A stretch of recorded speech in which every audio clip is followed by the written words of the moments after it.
Wow, good morning. I am so honored to be here today. So honored to be here with the faculty, standing in front of all of you and all of your loved ones that came with you today, your parents, your grandparents, your friends, your children. I am pleased to present to the graduates of such excellent pursuits, the School of Construction, the Environment, and Transportation. All these things are very near and dear to my heart in my own career. I should have said in the bio, I am a graduate of civil engineering from Queens. I did not go to BCIT, but I'm very proud of you today.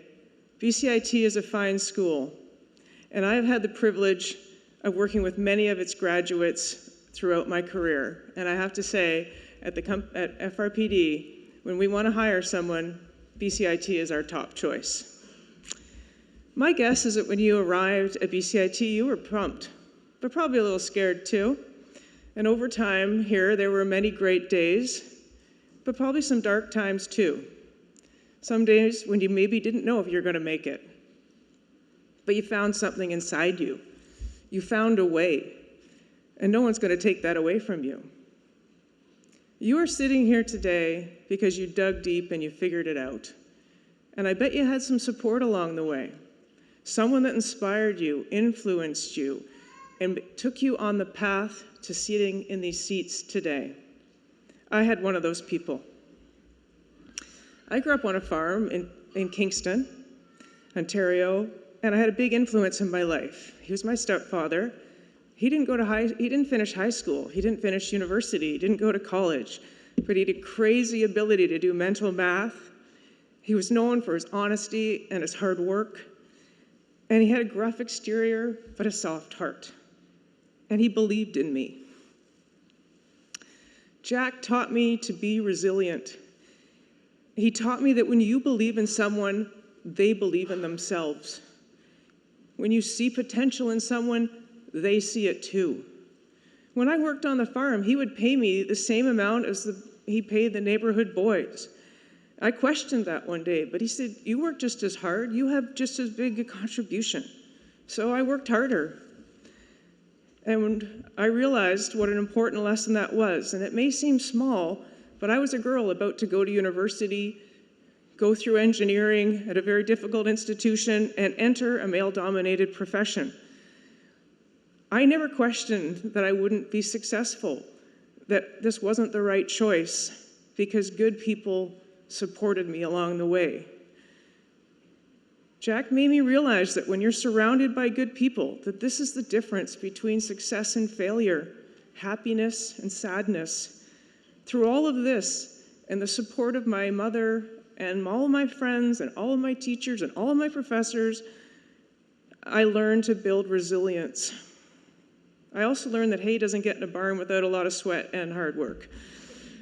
But I've lived a privileged life, made it through university, and I continue to succeed in life because of the support that I have through my family and colleagues. Why do we go to college? Why do we go to university?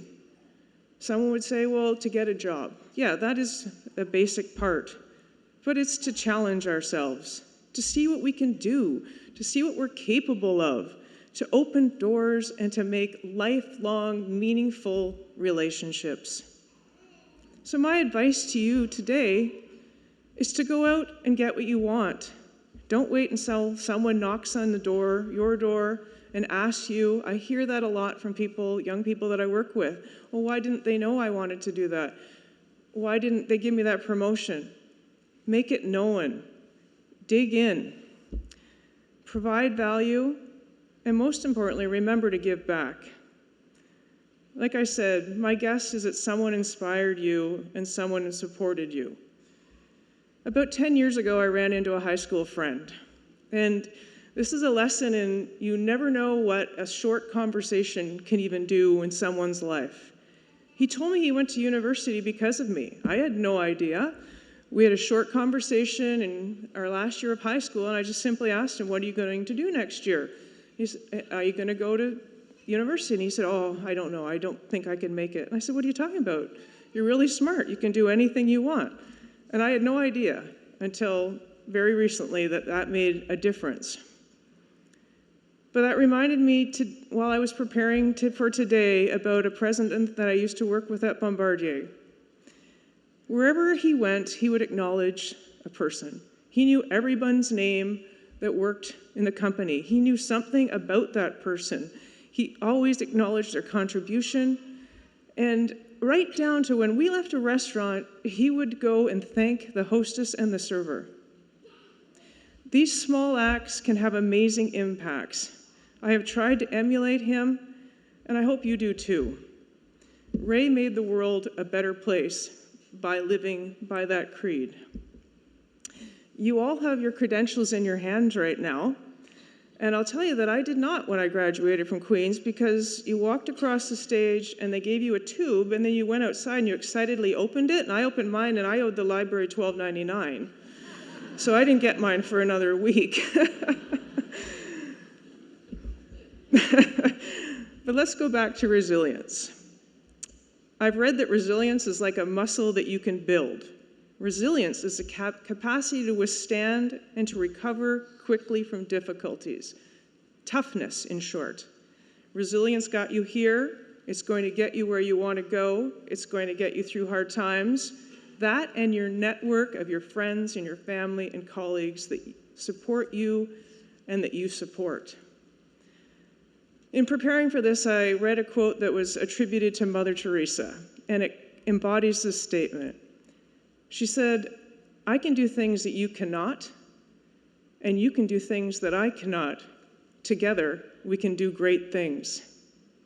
I wish you all the best today, and I hope that together we can do great things and that we can make the world a better place. Congratulations, and all the best to you as you move forward in your careers.